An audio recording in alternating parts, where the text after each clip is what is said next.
Mr. Bean, Blackadder, call him who you like. We like to call him Rowan because he's a friend of ours and he's a friend of motorsport. If I can just get through I've got this backpack on, I don't want to rip off with all the electronics on it.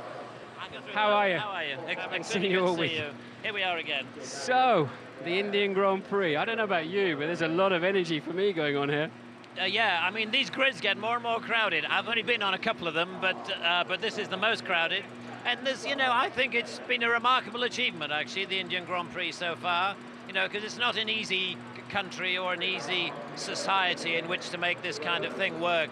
And I think they've done remarkably well, So far, so good. I had some slightly Indian traffic this morning on the way in, just slightly Indian. What, about 2 hours or something? Yeah, it took a couple of hours to get in.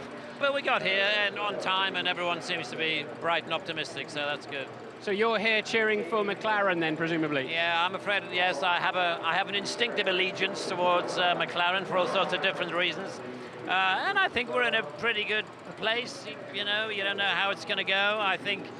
But I think Lewis is in good form. I think he's in better form than he has been for some months. So I think they're optimistic. Well, we've seen him not looking as happy as he has been. Have you spoken to him this weekend? I've spoken to him a bit. I mean, I don't claim any great intimacy with him or with his thoughts, and I would describe him as slightly reflective. But that's not a bad thing. It's a kind of optimistic reflection rather than a depressive reflection. So I think the future is bright for him.